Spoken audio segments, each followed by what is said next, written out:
तर दुसरे शमूएल याचा 11वा अध्याय आणि त्याच्या पहिल्या वचनापासून तर पुढे काही वचनं आपण ऐकणार आहोत। दुसरे शमूएल या ठिकाणी आपण पाहूया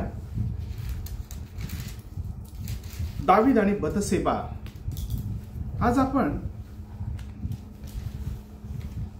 पाप काय आहे, पाप किती भयंकर असतं, पापामुळे कशा प्रकारे मनुष्य नाश ओढून घेतो। पाप वेगवेगळ्या प्रकारचा आहे, पाप जे आहे हे वेगवेगळ्या प्रकारचे पाप आहेत, परंतु आज आपण व्यभिचाराचं पातक यावर पाहूया, यावर थोडंसं विचार करू, त्याच्यावर अभ्यास करू। व्यभिचाराचं पातक काय आहे? आता व्यभिचार म्हणजे वाईट विचार नाही। व्यभिचार या शब्दात जर पाहिलं तर व्यभिचार म्हणजे वाईट शब्द कधी कधी लोकांना ते माहीत नाही, म्हणून तर व्यभिचार म्हणजे पाप, व्यभिचार म्हणजे कुकर्म, व्यभिचार म्हणजे लैंगिकता, वाईट गोष्टी ज्या म्हणजे एका विवाहित पुरुषाने दुसऱ्या मातेशी केलेला म्हणजे प्रसंग किंवा वाईट कृत्य त्याला म्हणतात पाप। किंवा एखाद्या मातेने एखाद्या दुसऱ्या आपला पती सोडून, आपला नवरा सोडून दुसऱ्या एखाद्या म्हणजे व्यक्तीशी त्याच्या संबंध त्याच्या बरोबर केलेलं पाप, त्याला पाप म्हणतात, त्याला म्हणतात व्यभिचार करणं। आणि हे व्यभिचाराचं पातक आणि त्याच्या संदर्भामध्ये पवित्र शास्त्रामध्ये काय लिहिलं आहे ते आम्ही पाहणार आहोत। तर आम्ही पाहतो, पहिलं जर पाहिलं तर दाविदाचा अभ्यास आम्ही करणार आहोत। दावीद कशा प्रकारे या पापामध्ये पडला हे वृत्तांत सर्व दुसऱ्या शमूएलाच्या 11व्या अध्यायामध्ये आहे। आता पहा, राजे, पहिलं वचन मी वाचतो, राजे लोक युद्धाच्या मोहिमेस जातात त्या समयी म्हणजे वर्षारंभी सुरुवातीला दाविदाने योआबास व त्याच्या बरोबर त्यांचे नौकर चाकर या सर्व इस्रायल लोक यास पाठविले। त्यांनी अमोन्याचा संहार करून राब्बा नगरास वेढा घातला, पण दावीद यरूशलेमेतच राहिला। हे आहे पहिलं वचन। आता लोक युद्धाला जात असतात, राजे लोक युद्धाला जातात, ते प्रामुख्याने ते समोर जातात, त्यांच्या सोबत जातात, पण हा जो आहे दावीद, पहिली गोष्ट त्याने जे काही हे केलेलं आहे चुकी, तो घरीच राहिला आणि लोकांना युद्धाला पाठवलं, योआबाला पाठवलं। तो योआब जो सेनापती होता, परत हा घरी राहिल्यानंतर म्हणजे त्याने ते हेच केलं ना, लोकांना पाठवायचं ना आपण घरी राहिलं म्हणजे चूक झाली। दुसरी गोष्ट, हा मात्र घरी राहिलेला आहे आणि यरूशलेमेतच राहिला। बरं, राहिला तर राहिला। दुसरी गोष्ट ही झाली की रात्रीच्या वेळेला एक माता जी आंघोळ करत होती तिच्याकडे त्याचं लक्ष गेलं। तो गच्चीवर फिरत असताना पुढे आम्ही पाहतो, आता ती बिचारी स्नान करत होती, आम्ही लिहितो तिथं आम्ही वाचतो। आणि हे दुसऱ्या वचनामध्ये संध्याकाळच्या समयीत पलंगावरून उठून राजमंदिराच्या गच्चीवर जाऊन फिरू लागला, तेव्हा एक स्त्री स्नान करताना त्याला त्या ठिकाणून त्याने पाहिली। त्या ठिकाणी म्हणजे ज्यावेळेस मनुष्य रिकामा असतो, ज्यावेळेला मनुष्य त्यावेळेला काहीतरी म्हणजे त्याला काही काम असताना देखील तो काही करत नाही, तो रिकामा असतो किंवा रिकामा, तर सैतान कशा प्रकारे कार्य करतो पहा। याचं काम होतं तिकडे जायचं, पण हा तिकडे गेला नाही, मोहिमेवर हा घरीच राहिला। आणि घरी राहिल्यानंतर पहा, त्या रिकाम हृदय जे आहे, रिकामा अंतःकरण कसं सैतानाचं हे होतं हे आम्ही पाहतो या ठिकाणी। आणि प्रियजन हो, दुसरी गोष्ट ही झाली की ज्यावेळेला मनुष्य पापामध्ये केव्हा पडतो माहितीये का, तर या दाविदाचं जर आम्ही पाहिलं तर त्याच्या जीवनामध्ये आम्ही पाहतो की तो स्थिरावला होता सर्व गोष्टीमध्ये। दावीद जो आहे संपूर्ण त्याचं फार चांगलं चाललं होतं, सर्व काही त्याचं राज्य स्थिर झालं होतं, त्याला सर्व काही मिळालं होतं, तो अगदी व्यवस्थित चाललं होतं। आणि मग सैतानाने त्याच्या जीवनामध्ये ते कार्य केलं, त्याच्या विचाराने त्याच्या मनामध्ये की अरे आता आपण ज्यावेळेस सर्व काही स्थिर होतं, ज्यावेळेस चांगल्या गोष्टी घडतात, ज्यावेळेस सर्व काही व्यवस्थित असतं, त्यावेळेस मनुष्य काय होतं की त्याला सारं काही चांगलं झाल्यानंतर मनुष्य कसं पापामध्ये पडतो किंवा पडतो, हे आम्ही तेच पाहिलं। दावीदही तसंच झालं होतं, दाविदाचं सारं काही चांगलं झालं आहे, सारं काही व्यवस्थित झालं, आणि आता मात्र त्याच्या जीवनामध्ये थोडीशी म्हणजे भयंकर वाईट चूक त्याने तो करणार होता आणि ते त्याच्याकडून झालंच। आणि ते पहा, गच्चीवर फिरत असताना ती स्त्री त्याला नजर पडत आणि मग पडल्यानंतर त्याने आपले चाकर पाठवले आणि तिला बोलून घेतलं। आणि आम्ही पाहतो दाविदाने ती चूक केली जी चूक करायची नव्हती, ते पाप केलं जे पाप करायचं नव्हतं. प्रिजनो, आणि त्या मातेला त्याने घेतला आणि तिच्या सोबत त्याने प्रसंग केला असं लिहिलंय 4थ्या वचनामध्ये.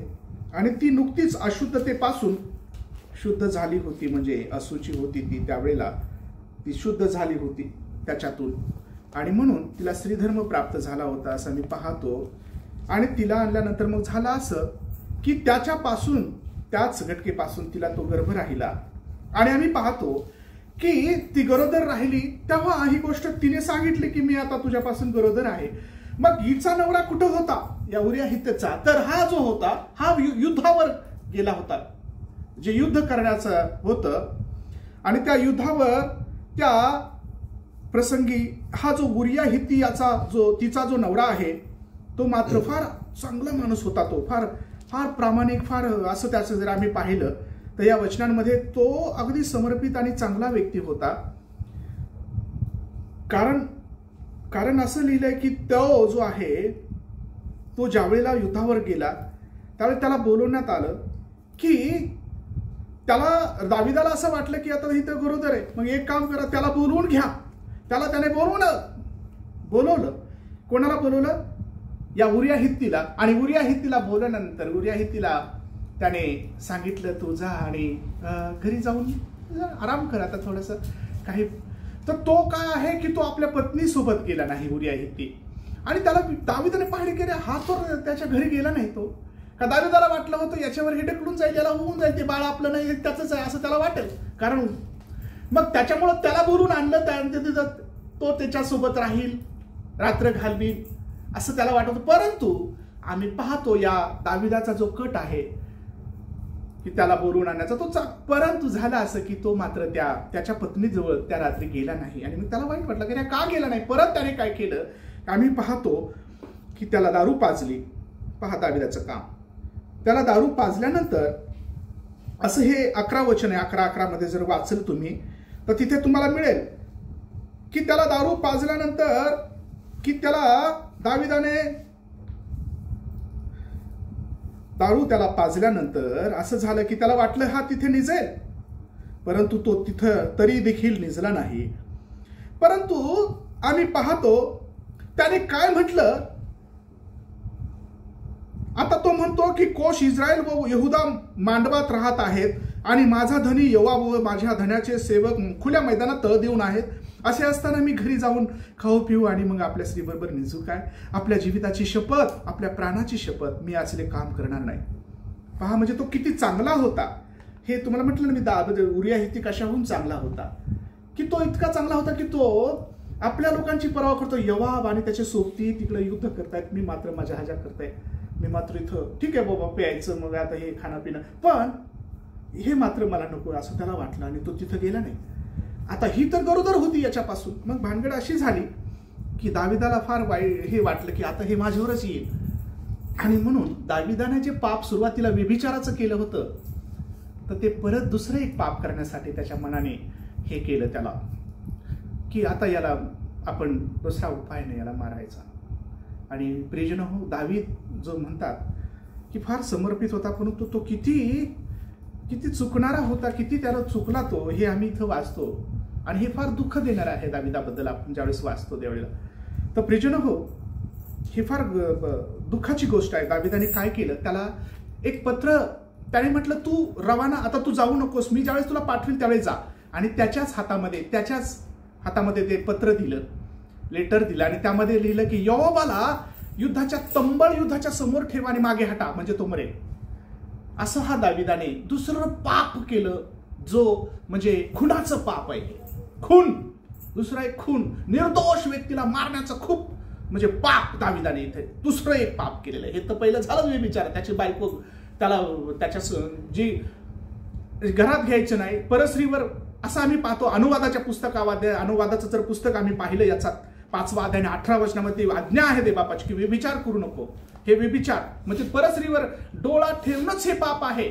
नवीन करारामध्ये जर आम्ही पाहिलं या पापाबद्दल तर मत्ती कृष्णवर्तमानाच्या 5व्या अध्यायाच्या 27 आणि 28 वचनामध्ये आहे बंधुभगिनींनो की जर एखाद्या स्त्रीच्या कडे कामदृष्टीने जर पाहिलं नुसत्या व्यभिचाराच्या हृदयाने असं की व्यभिचार ते अरे असं असं असं सुंदर अरे हो, तर ते तू व्यभिचार केलाच आहेस तिच्यासोबत असं प्रभू येशूने म्हटलंय. व्यभिचार करणं लांबच, पण असं तिथं आहे मनात तिच्याशी जर आपण काही ते मनात जर आणलं त्या एखाद्या मातेबद्दल, बहिणीबद्दल, कोणाबद्दल, तर ते एखाद्या स्त्रीबद्दल, तर तिच्यासोबत व्यभिचार केला हेच तू, असं हे प्रभू येशूने तिथं लिहिलंय. आमेन. पण याने मात्र तसं केलं तर केलं, पण तिला घरात म्हणजे तिच्यासोबत हे केलेलं आहे, व्यभिचार केलाय, पाप केलेला आहे. आणि हे पापाचं ती गरोदर राहिल्यामुळं याला असं सांगितलं, योबा त्याच्या हातात पत्र देऊन सांगितलं की याला मारून टाक, याला तंबळ युद्धाच्या समोर ठेवा, मागे हटा, म्हणजे हा मरेल. आता राजाची आज्ञा, त्याचं लेटर आहे, त्याचं हे आहे, शिक्का आहे, आणि ते तसं करावं लागलं योबाला. आणि योबाला काही माहित नाही तिकडे काय चाललं होतं, काय झालंय म्हणून, परंतु राजा आज्ञा आहे, राजाने सांगितलंय. प्रियजन हो, दावीद, आपण म्हणतो दावीद दावीद दावीद, दावीद किती चुकला होता माहित आहे. दाविदाच्या अनेक चुका आहेत, परंतु ती चूक फक्त व्यभिचाराबद्दल मी सांगत आहे, आणि त्याच्या चुका जर पाहिल्या तर भरपूर आहेत. पण प्रियजन हो, दावीद हा देवाच्या मनासारखा होता, ही गोष्ट खरी आहे. तो फार चुकला म्हणजे आपणही चुकायचं असं नाही, दावीद चुकला म्हणजे आम्ही चुकायचं असं नाही. कारण देव कोणालाच माफ करत नाही. देव कोणाला क्षमा तर त्याच्याकडे जवळ आहे, पण त्याचा परिणाम काय आहे हे तुम्ही आता आपण शिकणार आहोत. तेच की दाविदाने पाप केलं, त्याला कशी क्षमा केली, पण त्याने काय, त्याचा परिणाम काय झाला, त्या पापाचा परिणाम काय झाला का. आणि जर परिणाम झाला नसता तर फार वाईट झाला असतं, पण परिणाम व्हायला पाहिजे. जर पाप आहे तर पापाचं वेतन मरण पण आहे, पापाचं वेतन भेटलंच पाहिजे. कारण देव न्यायी देव आहे. देव अन्याय कोणाचाच, आणि देवाने कधीच कोणावर अन्याय केला नाही, कधीच कोणाचे अश्रू हे केले नाहीत. तर प्रियजनो, पाप ते पापच आहे. मग दावीद असा नाही तर एका साधारण व्यक्ती असा, तुम्ही देवाचे लोक आहात, तुम्ही जाणून बुजून काहीतरी करत आहात, तर तुम्ही सुटणाऱ्यांपैकी नाही, आपण सुटणाऱ्यांपैकी नाही. लक्षात ठेवा, हे पाप अत्यंत भयंकर असते. पाप हे पापच आहे, आणि ते प्रेम आहे, ते जिव्हाळा आहे, आणि मग ते समोरच्या व्यक्तीचे विचार, अरे हे नाही आहे. देवाने सांगितलंय, कुठल्याही प्रकारच्या वाईट नजरेने जरी तू पाहिलंस तरी तू त्याच्यासोबत पाप केलं. असं आम्ही 5व्या अध्यायाच्या 27 आणि 28 वचनामध्ये वाचतो. मत्तई कृष्ण वर्तमानाच्या त्या ठिकाणी देवापाने ते सांगितलेलं, प्रभू येशूने म्हटलेलं आहे, तिथं ते लिहिण्यात आलंय, मत्तईने ते लिहिलंय. आणि आम्ही जर पाहिलं तर आम्ही पाहतो की त्याचा परिणाम काय झाला. याचा परिणाम जर आम्ही वाचला तर भयंकर झाला. आम्ही तसंच त्या योबाने केलं, आणि त्याला मारणं हे दुसरं एक पाप केलं दाविदाने, आणि त्याला युद्धाच्या समोर ठेवलं, तंबळ युद्धाच्या समोर, किंवा जिथे ठेवायचं नव्हतं, जिथे जायची गरज नाही, अगदी तिथं ठेवलं. आणि मग एक तीराने त्याला बाण मारण्यात आला, आणि तो तिथं गतप्राण झाला, किंवा त्याला मारण्यात आला, तो मेला. आणि अनेक लोक पण मेले त्या ठिकाणी. आणि म्हणून ही गोष्ट फार दाविदाने करण्यासाठी सांगितली आणि करून घेतली, म्हणजे दाविदानेच ते पाप केले. दुसऱ्याकडून करून घेतले म्हणजे काय. आज पहा, कोणाला काय काय करतात लोक. प्रियजन हो, त्याच्यातून तुम्ही सुटणार नाही. जर कोणाला काही सुपारी द्यायची आहे, मोठ्या मोठ्या लोकांचं पहा, तसं मला कोणाचा हा संदेश ऐकून म्हणजे कोणाला वाईट वाटून घेऊ नका, परंतु कोणाचा घात कसा करायचा, कोणाच्या द्वारे करायचा, हे जर कोणी ठरवित आहे तर प्रियजन हो, तुम्ही ते करत आहात. दावीद हे करत होता, दाविदाने हे केलं होतं. आणि आज जर लोक असं काही करत आहात तर ते देखील पाप आहे. एखाद्याला मारायचं, निर्दोष लोकांना काही जर चुका, जर स्पष्ट बोलणाऱ्याला त्याला बेटी धरायचं, त्याला मारून टाकायचं, त्याचा नाश करायचा, तर प्रियजन कोणी सुटणार नाही. कारण देव सर्वांचा न्याय करणार आहे. आमेन. हो, त्याच्यातून कोणी सुटणार नाही. पवित्र रक्त, निर्दोष रक्त का लोक पाडतात. आणि ह्या दाविदाने ही कमाल करून दाखवली होती, निर्दोष रक्त पाडण्याची. ही मोठी चूक आणि घोडचूक ह्या दाविदाने दुसरी एक केली, म्हणजे त्या उरिया हितीचा खून याच दाविदाने केलेला आहे, जो करायला नव्हता पाहिजे. आणि याने सुरुवात म्हणजे एक पाप केलं तर 100 चुका, म्हणजे खोटं बोलावं लागतं, तशी गट झाली. कुठंतरी पापाचं हे करावं, दाबून टाकावं म्हणून, आणि ते आपल्यावर येऊ नये म्हणून त्याने हे पाप केलेलं आहे. दुसरं ते म्हणजे त्याला मारण्यात आलं, उरिया हितीला. प्रियजनो, निर्दोष रक्त सांडण्यात आलं. आणि म्हणून ही एक फार भयंकर वाईट चूक केली. त्यापेक्षा महान, या व्यभिचारापेक्षा मोठं पाप हे आहे की उरिया हितीला मारण्यात आलंय. हे त्याच्यापेक्षा भयंकर पाप झालंय. एखाद्याला निर्दोष, आणि जर क्षमा मागितली असती, जर पात्रात घेतला असतं, त्याचं एवढंच आहे की सारं झालं असतं की अरे हे वाईट आहे, एवढं झालं. पण देवाने, पण त्याला तसं करता नाही आलं. त्याला देवाच्या चरणाजवळ जाता आलं नाही. नंतर गेला तो, लेट गेला तो, ज्यावेळेस त्याला मारण्यात आलं, आणि मग क्षमा मागतोय तो. आणि हे अशा प्रकारे जाणून बुजून पाप करणारे याला पाप म्हणतात आणि त्याला देव बरोबर शिस्त लावल्याशिवाय राहत नाही. Praise Lord. प्रेजनो, पण एवढं झालं की दावीद मात्र वाचला. तो वाचल, देवाने त्याला वाचवलं, त्याने क्षमा मागितली. तेव्हा काय आहे की मग ते अर्थ नाही त्या गोष्टीला, ज्यावेळेस पाप घडतात मग क्षमा मागायची, म्हणजे जाणून बुजून करायचं. मग आपण कुठं असतो? देवाने जे दिलेला पवित्र आत्मा आहे आपल्यामध्ये, ज्यावेळेला आपण असं करतो तेव्हा त्याला आपण हे करतो का? मग प्रियजन हो, हे सर्व हे काही देवाच्या विरोधात आहे हे त्याला समजत नव्हतं का? म्हणून त्याने का केलं हे असं, हे आम्हाला पाहायला मिळतं. जो सैतान आहे तो कशा प्रकारे घुसतो माणसामध्ये आणि कसे वाईट विचार मनुष्यामध्ये आणतो. रिकामं हृदय जे आहे, रिकामं अंतःकरण कसं माणसामध्ये हे होतं. म्हणून मनुष्याने बिझी असावं, म्हणून मनुष्य देवाच्या वचनामध्ये राहावं. आणि याने तिथं सीमेवर जायचं, चुका पहिली इकडे तर घरीच बसला, इथंच भरला, लोकांना पाठवून दिलं आणि रिकाम, आणि म्हणून त्या ठिकाणी त्याचं इकडं तिकडं लक्ष देणं, एकटाच होता तो. म्हणून एकटं राहणं हे पण चांगलं नाही त्याच्या लोकांनी. आणि एकटं राहिलं तर वाईट वाईट विचार येतात, जसे याला म्हणजे टार्गेट केलं सैतानाने आणि तो त्याला बळी पाडला. आणि याला सैतानाने मला असंच म्हणूया आपण, म्हणून एकटं राहणं चांगलं आहे का? एकटं राहणं म्हणजे जसं प्रसंग असला तर देवाच्या वचनात राहा, प्रार्थनेत राहा, देवाचं साह्य मागा, देवाला कृपा मागा.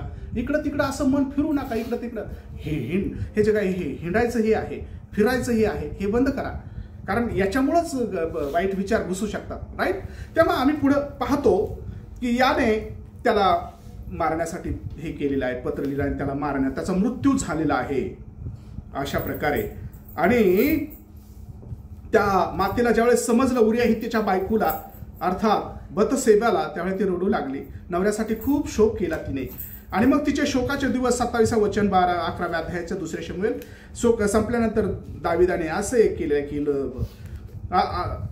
लोक पाठवले आणि तिला आपल्या घरी आणून बोलावून घेऊन तिला घरी ठेवलं व ती त्याची स्त्री झाली. पुढे तिला पुत्र झाला.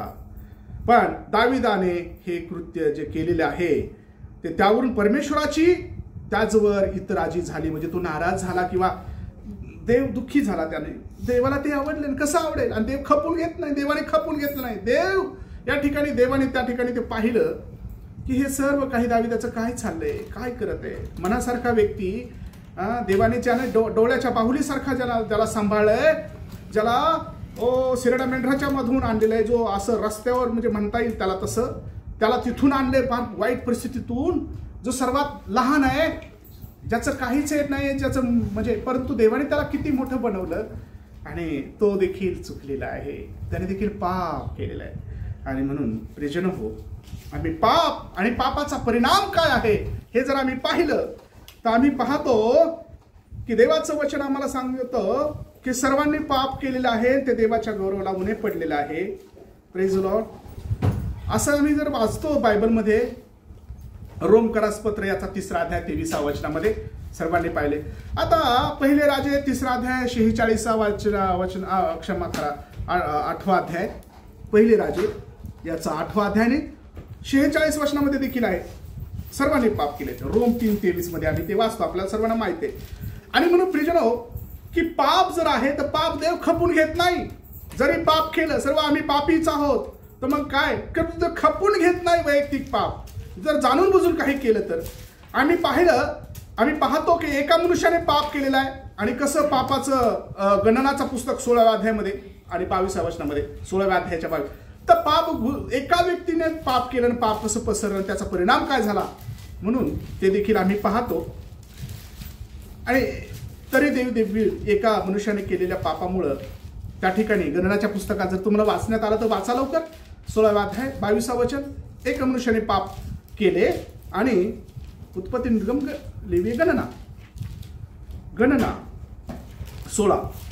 हा पहा. तेव्हा ते उपडे पडून म्हणाले, सर्व जीवात्म्यांचा देवा, एका मनुष्याने पाप केले म्हणून सर्व मंडळीवर शोभ करीतोस काय? हो प्रभू परमेश्वरा, आम्ही पाहतो या 22व्या वचनामध्ये की देवबापा एका व्यक्तीने पाप केलं आणि सर्व मंडळीला पालथे पडले. ते उपटे पडे म्हणजे देवाला प्रार्थना केली, त्याने हाका मारले की सर्व देहदारी आत्म्याच्या देवा, एका मनुष्याने पाप केले म्हणून सर्व मंडळीवर कोपायमान होतोस काय तू? एका मनुष्याने पाप केले. हालेलुया. आम्ही पाहतो कोरह, दाथान व अबिराम यांचे जे बंड आहे आम्ही पाहतो, हे या संदर्भामध्ये हे सांगितलंय की ते चुका केल्या आणि त्याचं एकाचं पाप सर्वांवर लादलंस का, ते बाप्पा लादू नकोस असं ती प्रार्थना करतात. अशा प्रकारे तिथे आहे. प्रभू परमेश्वराला धन्यवाद देतो. प्रियजन हो, येशू ख्रिस्ताने सर्वांचं पाप स्वतःवर घेतलं. यशाच्या पुस्तकाचा 53 वाक्य आहे की सर्वांचे पाप देवाने येशू ख्रिस्तावर लादले आणि त्याने ते सर्व घेतले. आणि तिथे वाचतो आणि तो यशाच्या 53व्या अध्यायामध्ये की 12व्या वचनामध्ये देखील ते आहे की बहुतांचे पाप त्याने स्वतःवर घेतले. ते अगोदरच लिहिले. यशा 600 वर्ष पूर्ण, ख्रिस्तापूर्व 600 वर्ष पूर्ण ते यशाचं पुस्तक गेलेलं आहे. 600 वर्ष पूर्ण जवळपास. तर त्यावेळेला अगोदरच लिहिलं की ख्रिस्ताने सर्व जगाच्या पापासाठी स्वतः मरावं, त्याने सर्व जगाचं पाप स्वतःवर घ्यावं आणि तो देवाचा कोपरा आहे, तो वदल्या जाणार आहे. आमचं सर्वांचं पाप त्याने घेतलं. प्रियजन हो, आता मात्र आम्हाला त्याने क्षमा केली. पण जुन्या करारामध्ये अशा प्रकारे आमच्यासाठी कोणीतरी मेलेलं नाही. जुन्या करारामध्ये जो जीवात्मा पाप करेल तो मरेल असं ते आम्ही पाहतो. आता आम्ही पाहतो की अशा प्रकारे काय परिणाम काय झाला. दाविदाने हे सर्व केलं आणि तिला घरात घेतलं. पुढं काय झालं आम्ही पाहतो. आणि त्याला वाटलं कुणाला माहीतच नाही आता हे. तर देवाला सर्व माहीत असतं. त्याला माहीत असेल, प्रभूला माहीत आहे, पण प्रभू फार क्षमाशील आहे, प्रभू फार चांगला आहे, प्रभू खूप चांगला आहे. पण प्रियजन हो, प्रभू चांगला आहे म्हणूनच प्रभू फटके मारतो आणि प्रभू चांगला आहे म्हणून प्रभू शिस्तही लावतो फार. कारण प्रत्येक छोटी मोठं पाप ते पापच आहे आणि हे तर व्यभिचाराचं पाप आहे. आणि त्याही पलीकडे मोठं पाप म्हणजे त्याला मारलं तिच्या नवऱ्याला आणि याने निर्दोष रक्त पाडले. या दाविदाने हे फार मोठं पाप केलं. त्याने लढायात किती लोक मारले हे पाप नाहीये. कारण ते देवाची योजना होती, लढाया करणं किंवा सीमेवर जाणं, लोकांचा जे शत्रू लोकांना नाश, ते पाप होत नाही. परंतु प्रियजनो, एका निर्दोष माणसाला, एका विश्वासू माणसाला, धनाच्या अधीन असलेल्या माणसाला, जो म्हणतो माझा धनी तिकडे आमचे लोक लढत आहेत आणि मी काय मजा करू आपल्या तिकडे घरी जाऊन, असं होणं नाही. देवाच्या म्हणजे तुमच्या जीविताची शपथ, मला तसं करायचं नाही. म्हणजे तो किती चांगला होता, परंतु या चांगल्या व्यक्तीला कसं मारायचं याच्या मनात आलं. हे सैतान किती वाईट आहे. आणि या दाविदाचा मला वाटतं त्याने उपयोग केला या ठिकाणी पाप करण्यासाठी. आता पाहूया, दाविदाने पाप केलं ही गोष्ट नाथान संदेश आम्ही 12व्या अध्यायामध्ये पाहतो की नाथान त्याच्याकडे आलेला संदेश आहे. नाथान देवाचा सेवक आहे आणि देवाचा सेवक त्या दाविदाकडे आला आणि त्याने एक गोष्ट सांगितली की दाविदा, एक गोष्ट मला तुला सांगायची आहे, जी प्रभूने सांगितलं, म्हणजे असं सांगायचंय मला की पहा, परमेश्वराने नाथानाला सांगितलं की दाविदाला असं सांग. देवाने सांगितलं नाथानाला की दाविदाला सांग, त्याच्याकडे जा आणि त्याला म्हण. काय म्हणायचंय त्याला? मग तो आला आणि देवबापांनी सांगितल्याप्रमाणे नाथान सांगू लागला दाविदाला की एका नगरात 2 मनुष्य होते, त्यातला एक श्रीमंत व दुसरा गरीब होता. त्या श्रीमंत मनुष्याची मेंढरे व गुरे विपुल होती, पण त्या गरीबापाशी एकच लहानशी मेंढी होती, तिच्या खेरीज काहीच नव्हतं. असं झालं की त्याने ती विकत घेऊन तिचे पालन पोषण केले लहानपणी, असं झालं. आणि मग ती त्याच्याबरोबर व त्यांच्या मुलांबाळाबरोबर लहानशी मोठी झाली. आम्ही पाहतो ती त्याच्या घासातला घास आणि ती खात असे, ती मेंढी छोटीशी, आणि मग त्याच्या पेल्यातून पाणी पित असे व त्याच्या उराशी निजत असे, अशी ती मेंढी होती. ती त्याची मुलगी जणू बनली होती. आम्ही पाहतो 4थं वचन, एकदा त्या श्रीमंताकडे एक पाहुणा आला. हे 2 व्यक्ती आहेत. एका गरीबाकडे एकच शिडी आहे, मेंढी आहे, आणि श्रीमंताकडे पुष्कळ आहे. पण श्रीमंताकडे एक पाहुणा आला आणि त्या पाहुण्याच्या साठी मेजवानी द्यावी म्हणून त्या श्रीमंताकडे एक पाहुणा आला आणि त्याच्याकडे आलेल्या त्या पाहुण्यासाठी भोजन तयार करावे म्हणून त्याने काय केलं की आपल्या शेरडा मेंढऱ्यातलं न घेता अथवा जे काही गाई बैल वगैरे एखादं तर त्याच्यातलं न घेता त्या गरीब मनुष्याची जी मेंढी आहे ती घेऊन आपल्या पाहुण्यांसाठी भोजन तयार त्याने केलं. त्या श्रीमंत व्यक्तीने, जो त्याच्या घरी पाहुणा आला, त्या पाहुण्यासाठी एवढे मोठे सर्व काही मेंढरे आहेत, समजले ना तुम्हाला? त्याच्यातलं न घेता ती जी एकूण ती मेंढी होती त्याच्यातलंच त्या श्रीमंताने आम्ही पाहतो त्या घेतली आणि त्या पाहुण्यांचा पाहुणचार करण्यासाठी तिला कापलं आणि तिला कापून त्या पाहुण्यांचा पाहुणचार केला. आणि याच्याकडे भरपूर होतं श्रीमंताकडे, पण तो त्याच्यातली एकही घेतली नाही.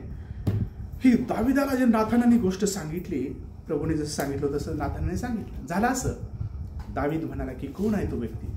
तो दंडास पात्र आहे, देवाच्या जीविताची शपथ, असं काहीतरी म्हणतोय तो म्हणतो की तो मनुष्य कोण आहे, 6वं वचन, त्याने हे कृत्य केले, तो का दयामाया, काय म्हटलं तर त्याला दयामाया वाटली नाही का, म्हणून त्याने त्या मेंढीच्या चौपट बदला तिला दिला पाहिजे, त्या व्यक्तीला दिला पाहिजे, जो गरीब आहे त्याला घेतला पाहिजे त्या गरीबाने 4 पट. कारण बायबलमध्ये चौपट अन्यायाने कोणाला मिळवलं असेल, लोक 19:10 ते मनुष्याचा पुत्र हरवले शोध, तर त्या जसं जकाई म्हणतो मी चौपट परत करतो कोणाचा अन्यायाने घेतलं तर, हे अन्यायाने चौपट करण्याची रीत देवबापाने म्हटलं होतं की त्याने चौपट करावं असं लिहिलं होतं, म्हणून याला हे दाविदाला माहित होतं, दावीद म्हणतो मी त्याने चौपट करावं. प्रियजनो, पापाचं जे परिणाम आहे तो भयंकर आहे, आम्ही पाहत आहोत. आणि त्याचं म्हणजे दाविदाला ताडण करण्यासाठी नाथान आलेला आहे. नाथानाने ते सांगितलंय की अशा प्रकारे दाविदा असं ह्या गरीब व्यक्तीशी एका श्रीमंत माणसाने अशी वागणूक केली आहे. तर दावीद म्हणतो तो व्यक्ती त्याने चौपट परत करायला, कोण व्यक्ती तो, असं चांगलं नाही केलं त्याने ते. आणि म्हणून नाथान म्हणतो की दाविदा तो मनुष्य तूच आहेस. आता ते 7वं वचन वाचा, कोणीतरी वाचा. नाथान दाविदास म्हणाला तो मनुष्य तूच आहेस. हो. इस्रायलाचा देव परमेश्वर म्हणतो मी तुला अभिषेक करून इस्रायलाचा राजा केले व तुला शौलाच्या हातातून सोडविले. मग तुझ्या स्वामीचे मंदिर मी तुला दिले, त्याच्या स्त्रिया तुझ्या उराशी दिल्या, इस्रायल व यहुदा यांचे घराणे तुला दिले, आणि एवढे जर थोडे झाले असते तर मी तुला आणखीन हवे ते दिले असते. तू परमेश्वराची आज्ञा तुच्छ मानून त्याच्या दृष्टीने वाईट असे हे कृत्य केले. उरिया हित्ती याच्या तू तलवारीने घात केला, त्याची बायको आपल्या घरात घातली आणि उरियाच्या अमोनाच्या तलवारीने वध करविला. तर आता तलवार तुझे घर सोडणार नाही, कारण तू मला तुच्छ मानून उरिया हित्ती याची स्त्री आपल्या घरात घातली आहे. परमेश्वर म्हणतो पहा मी तुझ्याच घरातून तुझवर अरिष्ट उभे करीन. हो, हालेलुया. थांबा. Praise Lord. हे त्याचं वेतन पहा, वेतन, पापाचं वेतन मरण आहे ना. पापाला क्षमा देवाजवळ, पाप्यांसाठी क्षमा करण्यासाठी प्रभू येशूलाच पाठवलंय. तर प्रियजन, पण जाणून बुजून जो कुणी पाप करतो, मुद्दाम माहिती असून सारं काही असून, त्याला क्षमा नाही. बंधूंनो, भगिनींनो, आणि आता हे वाचलंय आम्ही वचन, तर हे 10वं वचन आहे की तर आता तलवार तुझे घर सोडणार नाही, कारण तू मला तुच्छ मानून, म्हणजे देवाचं वचन, तू उरिया हित्ती याची स्त्री आपल्या घरात घेतली, तलवार तुझं घर सोडणार नाही. 11 वचन, परमेश्वर म्हणतो पहा मी तुझ्याच घरातून तुझवर अरिष्ट उभे करेन, तुझ्या स्त्रिया तुझ्या देखत. त्याचा परिणाम काय झाला, पापाचा परिणाम काय होतो, पापामुळे काय परिणाम होतो हे लक्षात ठेवा. हे परिणाम पाहत आहोत आपण. दाविदाने जे चुका केला त्याचा काय परिणाम त्याला भोगावा लागणार होता, हे महत्वाचं आहे. आणि ते हे पॉइंट आहे की त्या पापाचे परिणाम 2 शमूएलाचा 12वा अध्याय आणि 11व्या वचनामध्ये आहे. काय की पहिली गोष्ट 10वे वचन हे आहे की तलवार तुझं घर सोडणार नाही. नंबर 2, दुसरा परिणाम हे की तो म्हणतो की तुझ्या घरातून तुझ्यावर अरिष्ट येईल, तुझ्या घरातच तुझ्यातून अरिष्ट येणार आहे. तिसरी गोष्ट आहे तुझं जे अंधारात केलेलं आहे, हे स्त्रिया जे तू जे केलंस, बतसेबाशी अंधारात पाप कर्म केलंस, किंवा तुला वाटतं की कोणाला माहीत नाही, पण हे तुझ्या स्त्रिया तुझ्या देखत. तिसरी गोष्ट, तुझ्या ते स्त्रिया जे आहे तुझ्या देखत तुझ्या शेजाऱ्यास मी देईन, आणि तो सूर्य जे आहे त्या सूर्या देखत याबरू घेईल. हे त्याचा परिणाम आहे. हे तू गुप्तपणे केलं, पण मी सर्व इस्रायला देखत, या सूर्या देखत मी करील, हे सर्व प्रकाशात देखत करील. हो, प्रेज लॉर्ड. दाविदाला सांगितलं देवा. आणि कोण सांगतोय? नाथान, एक सेवक सांगतोय. आणि ती हिंमत आणि ती कुवत देवाच्या लोकांमध्ये ती क्वालिटी पाहिजे की दाविदासारख्या व्यक्तीला स्पष्ट सांगायची कृपा देवाने त्याला दिली, नाथानाला. तर प्रियजन, नाना तो तुम केलं नाही पाहिजे. आपण ज्यावेळेला सांगतो एखाद्याला पाप दाखवतो, आपल्याला माहिती देवाने सांगितलं हे करायचं, हे सांगायचं, हे सांगितलंच पाहिजे. आणि म्हणून मोठे असो नाही तर श्रीमंत असो नाही तर गरीब असो, पाप ते पाप आहे. आणि नाथानाने त्याचं ताडण केलं, नाथाने ते स्पष्ट सांगितलं, आणि ते दाविदाने आनंदाने ते स्वीकारलं. मग दाविदाचे डोळे उघडले आणि दाविदाने अरे मी पाप केले. त्याने याच्या अगोदर क्षमा मागितली असती, काय केलं असतं, चुका केल्या नसत्या, पुढचं पाऊल अजूनही खून करण्याचं, मारून टाकण्याचं केलं नसतं, सहज त्याला क्षमा मिळाली असती, किंवा अजून काहीतरी घडलं असतं, देवाला क्षमा मागितली. देवाला अनेक उपाय करता येतात. तर प्रियजनो, पाप ते पाप आहे आणि पापामधून पापाच्या याच्यामधून कोणी सुटलेलं नाही. लक्षात ठेवा, कोणी सुटत नाही. म्हणून ते विचारही आणायचे नाहीत आणि विचार आणणंच हे पहिली गोष्ट पाप आहे. व्यभिचाराचं पाप, व्यभिचार जे आहे हे शरीराच्या आतून होतंय. जे बाकीचे पाप आहेत ते बाहेरून होतात, चोरी, अमुक तमुक, शिवेगाळ खाणं, ते बाहेरून. परंतु हे जे व्यभिचाराचं आहे शरीरातून आतून होतं. आणि म्हणून प्रियजनो, हे जे पाप आहे हे भयंकर आहे, ते देवाला न आवडणार आहे. याला प्रेम म्हणू नका. काही लोक म्हणतात नाही प्रेम आहे, आमचं प्रेम आहे, आमचं प्रेम. देव त्याला म्हणतो प्रेम आहे तर ना तू लग्न कर.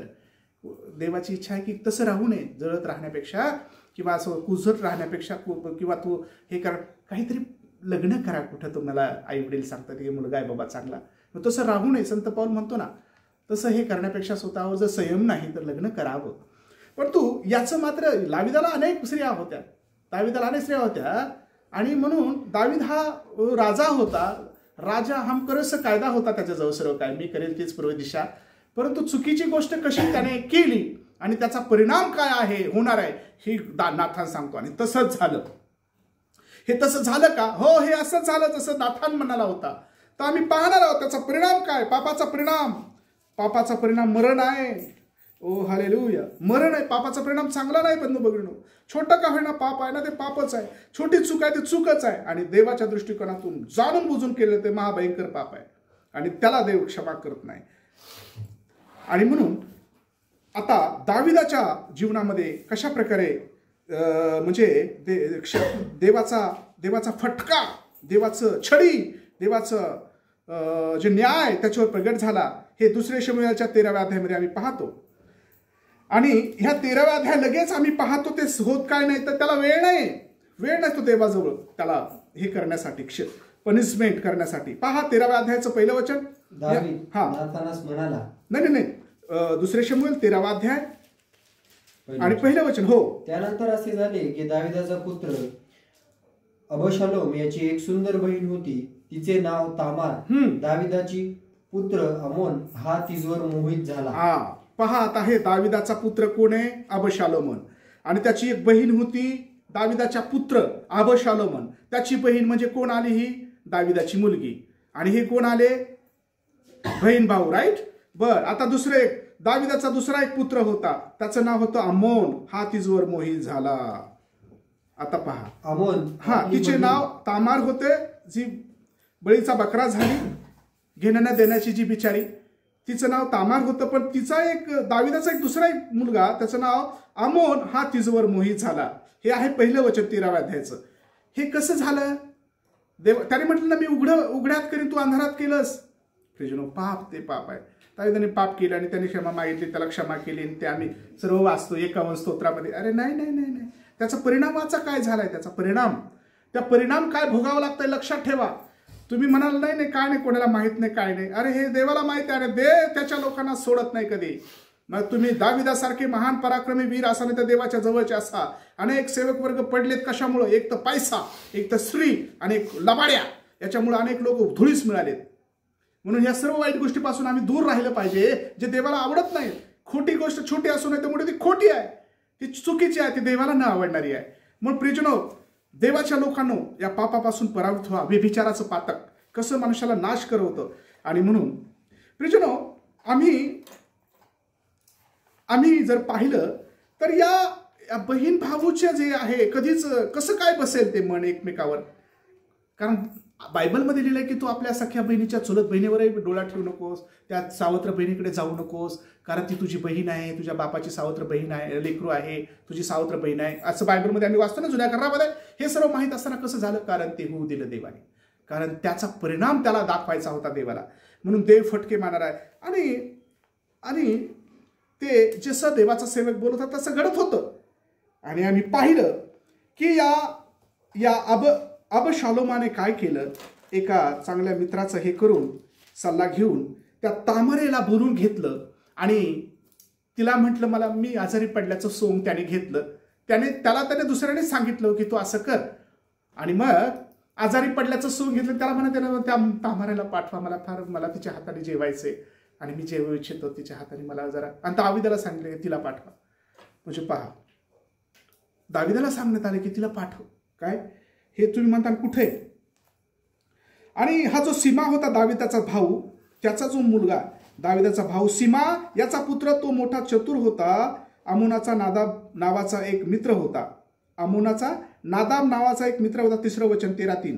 तो दाविदाचा भाऊ सीमा याचा पुत्र होता. तो मोठा चतुर होता. अमोनास त्या म्हणाला की राजकुमारा, तू दिवसांदिवस तू काय झालं, असं कसं क्षीण होत आहेस, असं चालला आहेस रे राजपुत्रा? मला काय सांगणार नाही का तू? सांग ना मला का सांगत नाहीस तू? आणि मला काही का सांगत नाही तू? आता अमोनाने त्याला उत्तर दिले की माझ्या बंधू अबशालोम याची बहीण तामार हिच्यावर माझे मन बसले आहे. आता हे कसं कोणी बसवलं?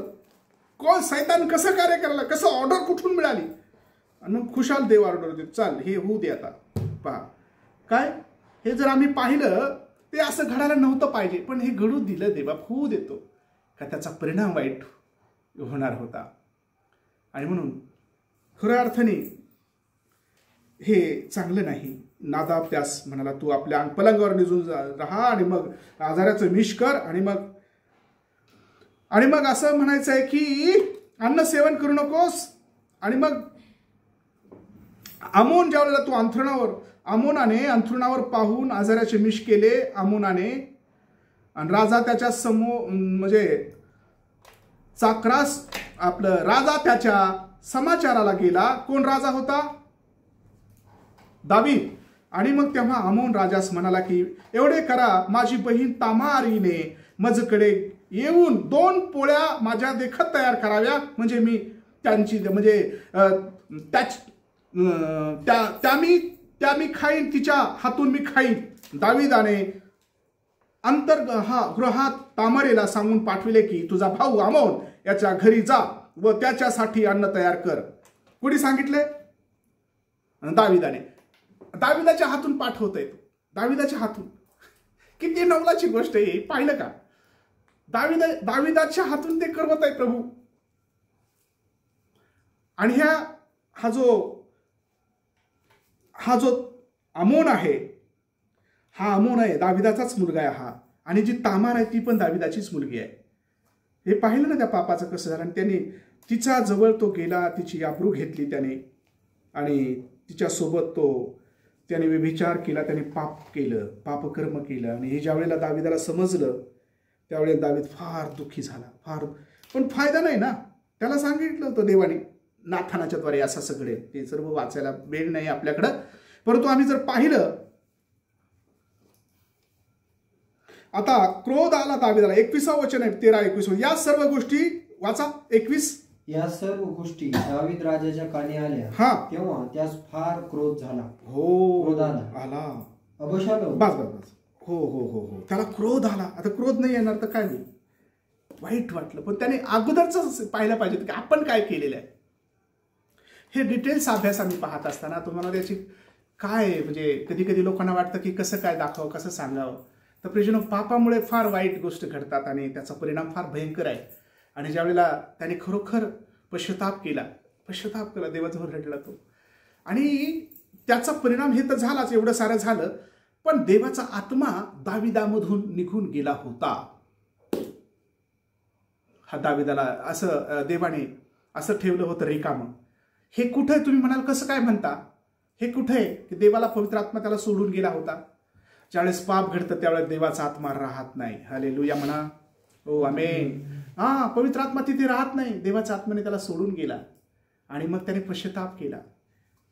प्रियजन हो, दुसरी एक गोष्ट झाली आहे ती तुम्हाला सांगू द्या, आधी क्लिअर करू द्या की हे जे गोष्टी घडल्या, तर जे पाप कर्म घडलं या ठिकाणी देखील सर्वांच्या डोळ्या देखत, म्हणजे तर अबशालोमाने घेतलेला सूड व त्याचे पलायन. अबशालोम हा देखील दाविदाचा मुलगा होता.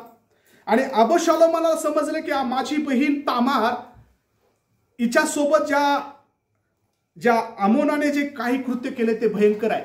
तर 2 वर्षाने त्या अबशालोमाने एक प्लॅन केला आता की राजाला बोलवा, सर्वांना बोलवा, राजाचे लेकरं आहेत, जे राजकुमार आहेत त्या सर्वांना बोलवण्याचं त्याने काय केलं की शेरडा मेंढराचे जे मेंढरांचे लोकर कातरतात ना, तो उत्सव त्या ठिकाणी ते करत होते. आणि त्या उत्सवाला त्या ठिकाणी त्यानं बोलवलं की तुम्ही सर्व माझ्या उत्सवाला या प्लीज. माझा आग्रह आहे, तुम्ही या दावीद, तुम्ही या माझे राजे आणि प्रभू स्वामी, म्हणजे बापाला तो म्हणतोय तुम्ही पण या. मग तो दावीद म्हणाला मी येणं तुला जड पडेल, मला नको बोलवतो किंवा काय. मग ते प्लीज त्या याला पण पाठवा ना, तामाराला. तामाराने जे कृत्य केलं होतं ना, क्षमा करा, अमोन हे अमोन हा जो मुलगा आहे याने त्या तामाराशी वाईट कृत्य केलं होतं, पापकर्म केलं होतं. तर तो सूड घेण्यासाठी 2 वर्षाने त्यांना 2 वर्ष लागले त्या प्लॅनला हे. आणि ते मनातच ठरवलं होतं की याचा काटा आम्ही काढणार.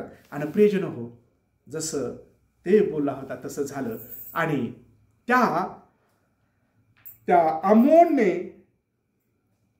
अमोनचा या अबशालोमाने त्या ठिकाणी बोलवलं आणि त्याला मारण्यात आलं. त्याला ठिकाणी मारलं, त्याचा जीव घेतला, त्याला मारून टाकलं. अशा प्रकारे ह्या दाविदाच्याच ह्या अबशालोमाच्या ह्या मुलाने केलेलं आहे. किती पाप कर्म झाले, किती कर्म झाले. पापाचं वेतन किती मरण वाईट आहे ना, भयंकर आहे, मरण आहे, दुःख आहे, वेदना आहे, त्रास आहे. देवाचा आत्मा निघून जातो या पापामुळे. ओ हालेलुया. ओ या पापामुळे काय गोष्टी घडतात, भयंकर घडतंय सर्व काही. या दाविदाच्या एका चुकामुळे किती लोकांची म्हणजे कसं हे स्टेप बाय स्टेप किती पाप घडतात हे आम्ही पाहिलेलं आहे. किती चुकेला तोड द्यावा लागत हे आम्ही पाहिलेलं आहे. या ठिकाणी ही एक गोष्ट झालेली आहे. आणि म्हणून तेव्हा हा पळून गेला दुसऱ्या राजाकडे, देश सोडून दुसऱ्या राजाकडे. कोण? अबशालोम.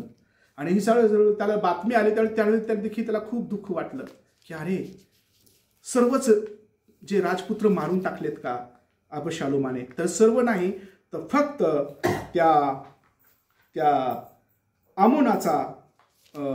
अमोनाला जीवे मारलं होतं, म्हणजे मारून टाकलं होतं. पहा, आता आम्ही पाहतो कितीही रडला आणि किती काय झालं त्याचा परिणाम काही फायदा नाही. ज्यावेळेस पश्चाताप करतो, देवाला क्षमा मागतो, तेव्हा क्षमा होते. Praise the Lord. आणि आम्ही पाहतो अबशालोम पळून जे 37व्या वचनामध्ये दुसऱ्या शमूएलाच्या पुस्तकामध्ये 13व्या अध्यायाच्या 37व्या वचनामध्ये की अबशालोम पळून गशुराचा राजा तलमय बिन अम्मीहूर याच्याकडे गेला आणि दावीद त्याच्याकडे तो गेला आणि दावीद आपल्या पुत्रासाठी नित्य विलाप करीत राहिला. Praise the Lord. आणि मग तो अबशालोम जो आहे तिथे किती वर्ष राहिला? 3 वर्ष राहिला असं 38व्या वचनामध्ये आम्ही वाचतो. आणि म्हणून अशा प्रकारे हे सर्व पांगापांग झालेले आहे. सर्व प्रकारचं दुःख, सर्व प्रकारच्या घरातल्या घरात लेकरा बहिणी भावावरच अशा प्रकारे हे पातक आम्ही पाहतो, बाहेर कुठं नाही. हे त्याचा परिणाम आम्ही पाहतो, ते तुम्हाला लक्षात आलेलं आहे. Praise the Lord. तर असं आहे पापाचं वेतन. हे पापाचं वेतन मरण आहे. पापाचं वेतन शिक्षा, फटके आणि सर्व प्रकारचं आजारपण, दुःख, क्लेश, विपत्ती, आपत्ती, सर्व प्रकारच्या घाणेरड्या गोष्टी त्याचं उत्तर आहे, त्याचं हे आहे, परिणाम आहे. म्हणून पापाला साधे घेऊ नका. आणि म्हणून त्याच्या पवित्र जन हो, पापाला मिठी मारू नका. पापापासून दूर पळा, त्याच्यापासून पळा. कारण पाप हे भयंकर आहे. ते सहज त्याला चांगल्या याच्यात त्याला घेऊ नका, ते फार वाईट असते. आणि म्हणून प्रियजन हो, या पापाबद्दल आम्ही जर पाहिलं तर यहेजकेलच्या पुस्तकामध्ये आहे 18:4 मध्ये की जो जीवात्मा पाप करेल तो मरेल. देवाने दाविदाला मारलं नाही, कारण त्याने पश्चाताप केला.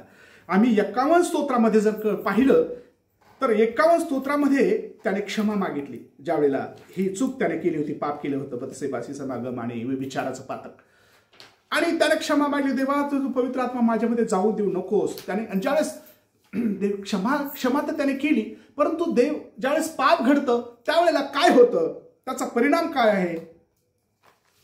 तर त्याचा परिणाम असा होतो की त्या पापामुळे देवाचा आत्मा जो आहे तो राहत नाही. हे आम्ही स्तोत्र 51:12 मध्ये वाचतो की तिथे पाप घडलेला आहे, तेव्हा त्याने पश्चाताप केला. देव तो म्हणतो की देव बाप्पा, माझ्यामधला जो पवित्र आत्मा आहे तू काढून घेऊ नकोस. काय तू काढून वाचा ते स्तोत्र 51:12 आणि स्तोत्र 51:12 झाल्यानंतर 51:10 वाचा. कोणाला जर मिळाला असेल तर मी ते वाचतो. चला, 51:10 मध्ये मी 51:12 मध्ये वाचलेला आहे. आपण वाचतो की तू केलेल्या उद्धाराचा आनंद मला पुन्हा प्राप्त होऊ दे आणि उत्सुकतेच्या आत्म्याने मला सावरून धर. उत्सुकतेचा आत्मा म्हणजे निघून गेलेला आहे, तो परत मला मिळू दे, असं हे आहे 12व्या वचनामध्ये. 10व्या वचनामध्ये हे देवा माझ्या ठाई शुद्ध हृदय उत्पन्न कर, माझ्या ठाई स्थिर असा आत्मा पुन्हा घाल. पुन्हा स्थिर आत्मा घाल म्हणजे तो गेला होता. राईट. पापामुळे पवित्र आत्मा, देवाचा आत्मा राहत नाही. आणि पापामुळे इफिस्कराच्या पत्रामध्ये जर आम्ही पाहिलं 4:30 मध्ये की पाप जो आत्मा आणि पापामुळे देवाचा आत्मा खिन्न होतो. हो हालेलुया. आणि पापामुळे देवाचा आत्मा निघून जातो. पापामुळे तो राहू शकत नाही. तो राहू शकत नाही देवाचा आत्मा. आणि म्हणून तो राहू शकत नाही. म्हणून मनुष्य तो असा वेड्यासारखा झाला होता, अनावर झाला होता. तो एक हे झाला देवाचा आत्मा, प्रभू मला क्षमा कर, मी खूप तुझ्याविरुद्धच पाप केलंय, तुझ्या दृष्टिकोनात वाईट ते मी केलं आहे. आणि ज्याने त्याने रडून प्रार्थना केली तर प्रेजन देवाने त्याला क्षमा केली, देवाने त्याला मारलं नाही. पण त्याचा परिणाम मात्र त्याला भोगावा लागला. आणि ते सर्व उघड्या डोळ्यात एकच त्याने पाहिलं. त्याचा परिणाम काय झाला हे तुम्हाला सांगतो. पापामुळे कशा प्रकारे वाईट गोष्टी परिणाम घडतो हे आम्ही पाहत आहोत. आणि म्हणून प्रियजन हो, पाप ते पाप आहे. व्यभिचाराच्या पातकाबद्दल आम्ही पाहिलं. आणि या व्यभिचाराच्या पातकाला सोपं घेऊ नका. ते घाणेरडं पाप तुमच्याकडून माझ्याकडून होऊ नये म्हणून जपा, स्वतःला सांभाळा आणि त्या पापापासून पळा. त्या पापापासून घाणेरड्या पापापासून पळा. जसं योसेफाने स्वतःला सांभाळला आणि त्या पापापासून तो पळाला. योसेफ तर तो दुसऱ्या राष्ट्रामध्ये होता, दुसऱ्या राज्यामध्ये होता. तो काय दास म्हणून होता, त्याच्या सर्व हातात होतं. पण त्याने तसं करायचं होतं का? नाही. त्याला प्रभूचं भय होतं, त्या देवाचं भय होतं. देवाच्या भयाच्या प्रियजन हो, जर तुम्ही पापापासून पळाल ना तर देव तुम्हाला कुठे ना कुठे त्या योसेफाप्रमाणे घेऊन जाईल आणि तुम्ही आशीर्वादित व्हाल. तुम्ही सर्वांपेक्षा टप आणि फार चांगलं व्हाल. कारण तुम्ही देवा एकदाच पळायचं नाही, रोज पळायचं पापापासून, रोज. आमेन म्हणा. आमेन. कारण एकदा मी असं केलं, अरे रोज त्याच्यापासून पळा, पापापासून. पाप फक्त व्यभिचाराच्याच पापाबद्दल आम्ही पाहत आहोत, बाकीचे पाप नाही. तेव्हा आम्ही हे पाहतो की त्याच्यात जर आम्ही पळालो तर आमचे आशीर्वाद पुढे ठेवलेले आहेत. हो, आम्ही आमचे आशीर्वाद प्रभूने ठेवलेले आहेत. कारण जो कोणी त्याला शिवल तो दोषी राहणार आहे. जो त्याला हे करेल, पापाला कवटाळेल, पापाला हे स्पर्श, तो दोषी असणार आहे. म्हणून त्यापासून पळा. आणि नवीन करारामध्ये जसं आम्ही मत्ते कृष्णवर्तमानाच्या 5व्या अध्यायाच्या 27-28 मध्ये वाचलं की जर स्त्रीला कामदृष्टिकोनातून एखाद्या स्त्रीकडे पाहिलं तर ते पाप आहे. तुम्ही विचार करायचं लांबच. तर हे नवीन करार शिकवतो. म्हणून आम्ही ठरवलं पाहिजे की कशा प्रकारे आम्ही जपून वागावं, जपून सर्व जरा गोष्टी कराव्या. म्हणून ही गोष्ट लक्षात ठेवा आणि या सतर्क व्हा आणि देवाकडे वळा. आणि सर्व पापाला म्हणजे आम्ही पापाला मेलेले पाहिजेत. आपण पापाला मेलेले पाहिजे. तर प्रियजन हो, पापाचा भयंकर परिणाम आहे. तर येशू ख्रिस्त जो आहे असाच आमचा तारणारा प्रभू, आपल्या सर्वांचा परमेश्वर देव, तारणारा देव कशासाठी आलाय तर आमचे सर्व पाप, जगाचे पाप हरण करण्यासाठी, पापाची क्षमा करण्यासाठी, पाप्यावर कृपा करण्यासाठी, पाप्याला क्षमा करण्यासाठी असा तो तारणारा देव आहे. पाप्याला कुणी क्षमा करत नाही का? पापांना मारण्यासाठी आले, हाणण्यासाठी आले, मारण्यासाठी आले. आणि पापाचा उदय ज्यावेळेस झाला त्यावेळेस दुसरा कोणीतरी आला, त्यांचा नायनाट केला आणि हे देवानेच केलं असं लोक म्हणतात. परंतु ते साफ चुकीचं आहे. देव क्षमा करण्यासाठी आलेला आहे. प्रभू येशू ख्रिस्त पाप्यांना तारण्यासाठी आलाय. ओ, आज ज्याला माहित नाही, अनेक लोकांनी पाप केलं, करतायत वाईट गोष्टी, त्यांना माहित नाही म्हणून करतायत. प्रियजन हो, देवाला मी हे सांगू इच्छितो, म्हणजे पवित्र जन हो, तुम्हाला सांगू इच्छितो देवाच्या कृपेने की पाप माहीत असून जाणून बुजून करणाऱ्याला क्षमा होत नाही. त्यांना फटके खावा लागतात, त्यांना त्यातून जावं लागतं, जसं दावीद गेला. आणि म्हणून प्रियजन हो, प्रभू परमेश्वर आम्ही पाहतो देवाचा प्रभू येशू ख्रिस्त यासाठी आला की दुष्टाने त्यातून वळावं. 18-21 मध्ये हेच केलं की देव म्हणतो की पापापासून परावृत्त व्हावं माणसाने आणि पापाच्या मार्गातून फिरावं, असंही एचकेल 13:14 मध्ये आहे. आणि देवाला आनंद होतो. पाप्यांनी पापात मरावं याच्यामध्ये देवाला आनंद होत नाही, तिथं लिहिलंय ते. आणि म्हणून ते फार महत्वाचं आहे. आणि ख्रिस्त देखील पाप्यांना तारावयास, हरवलेल्या शोधावयास आलेला, वाचवण्यासाठी एका व्यभिचारा स्त्रीला त्याच्याकडे आणलं व्यभिचार करत असताना, आणि प्रभूने तिला क्षमा केली. ते म्हणजे तुला ज्याने पापच केलं नाही असा दगड मारा. तिला जर दगड मारायची पद्धत होती, एका मातीला घेऊन आले आणि तिथे आम्ही पाहतो त्याने कसं रिकामं पाठवून दिलं तिला. जो शिक्षा ठरवणार आहे, जो जो जो धनी आहे, जो स्वामी, ज्याला सर्व काही अधिकार दिला क्षमा करण्याचा आणि शिक्षा ठरवण्याचा, त्याने शिक्षा ठरवली नाही. त्याने म्हटलं तुला शिक्षा ठरवणारे कुठे गेले, दगड मारणारे कुठे गेले, त्याने शिक्षा नाही ठरवली तुला, मीही तुला ठरवित नाही, जा यापुढे पाप करू नकोस. आणि प्रियजन हो, देवाने तिला कसं रिकामं पाठवलं, क्षमा करून पाठवलं. इतका मान प्रभू आपला देव आहे. आणि तिला माहीत नव्हतं, बिचारीला माहीत असावं नसावं माहीत नाही मला, पण देवाने मात्र तिला क्षमा केली, जी शिक्षेस पात्र होती. तर प्रियजन हो, जर का आज चुका झालेल्या आहेत तर प्रभू येशू ख्रिस्ताकडे या आणि त्याला क्षमा मागा, का तो तुमची क्षमा करणार आहे. भरपूर क्षमा आहे त्याच्याजवळ. आमचा ते क्षमाशील आहे. दाविदाला क्षमा केली, प्रियजनो, दाविदाला क्षमा केली.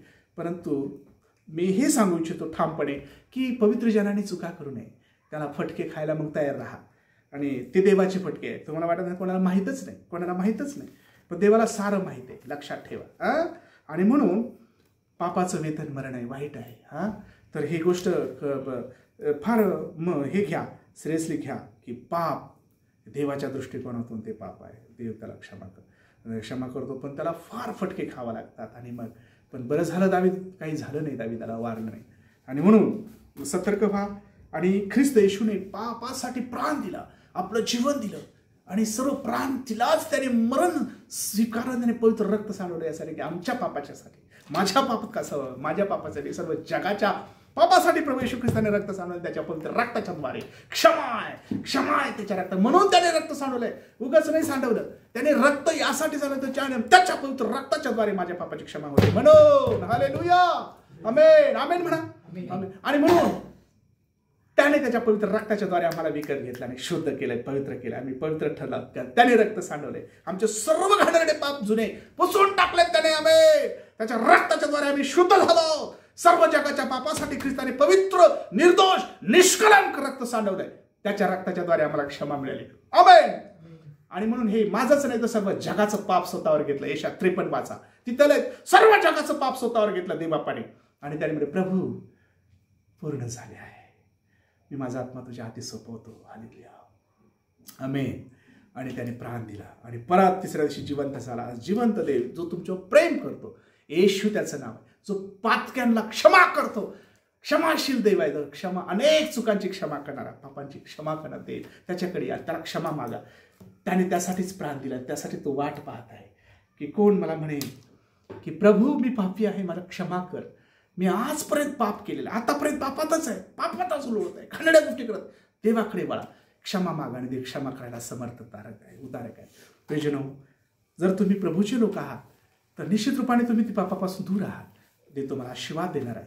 त्याचं प्रतिफळ योसेफाप्रमाणे नीतिमान, योसेफाप्रमाणे मोठं राजा म्हणजे प्रधानमंत्री देवबाप तुम्हाला करेल, आशीर्वादित करेल. तुम्हाला तुमचं प्रतिफळ तुम्हाला लाभेल ज्यावेळेस तुम्ही पापापासून दूर राहाल. माझा विश्वास आहे की या वचनाच्या द्वारे प्रभू आपल्याला बोला. आपण छोटीशी प्रार्थना करूया आणि थांबूया. जिवंत आणि खऱ्या देवा, तारणाऱ्या प्रभू परमेश्वरा, आकाश आणि पृथ्वीच्या निर्माणकर्त्या, तुला धन्यवाद या सुंदर वेळेसाठी की देवबापा ही वेळ तू दिलीस. पवित्र देवबापा, पाप हे पाप आहे, पापापासून पापाचा परिणाम मरण आहे, पापाचा परिणाम सर्व प्रकारचा नाश आहे. सर्व प्रकारचं वाईट गोष्टी घडतात पापामुळे. किती वाईट गोष्टी घडल्या आम्ही बायबलमध्ये. त्या दाविदाने पाप केले, दाविदाने चुका केल्या आणि देवबापा त्याचा परिणाम त्याला भोगावा लावलास तू. म्हणून तुझे उपकार मानतो. हे वचना देवबापा तू आमच्यासाठी ठेवले आहेस. कुणीच बापा हे पातक करू नये, कुणीच बापा असं निर्दोष रक्त देखील सांडू नये. आणि म्हणून प्रभू देवबापा ते तू सर्व माहीत आहे. तुला असं काय आहे की जे तुला माहीत नाही. आणि म्हणून आमच्या जीवनात देखील अशा अनेक गोष्टी होत्या ज्या पापाच्या होत्या, घाणेरड्या होत्या, त्या तू पुसून टाकल्यास देवबापा, त्याची क्षमा केलीस तू. आणि म्हणून आज आम्ही नव्याने देवबापा आमचं जीवन तुझ्या पवित्र हातात देतो. आमच्या सर्व चुकांची क्षमा कर प्रभू. ऐकणाऱ्या प्रत्येकाला जे हे वाटू दे बापा, त्यांना पश्चातापी हृदय दे बापा. त्याने आपल्या पापाची क्षमा मागावी, तुझं रडावं आणि क्षमा सोडून द्यावं असं कर बापा. आणि परत त्या गोष्टी करू नये असं होऊ दे बापा. कारण तू क्षमाशील आहे, तुझी मोठी क्षमा आहे आणि तू क्षमाच करण्यासाठी आलेला आहेस. हे दयाळू देवा तुला धन्यवाद. आणि पातक्याने मरावं याच्यात तुला संतोष नाही, तर पातक्याने वाचावं, त्याने पाप सोडून द्यावं असं आम्ही वाचलंय बायबलमध्ये. म्हणून तुला धन्यवाद देतो. आम्ही सर्व आमचे पाप सोडून देतो आणि तुझ्याकडे येतात क्षमा मागतो प्रभू. तुझ्या रक्ताने आम्हाला धु आणि शुद्ध कर. तुझ्या हातात आम्ही स्वतःला देऊन टाकतो. आजच्या गोड वेळासाठी धन्यवाद, आजच्या वचनासाठी धन्यवाद, आमच्याशी बोललाच धन्यवाद.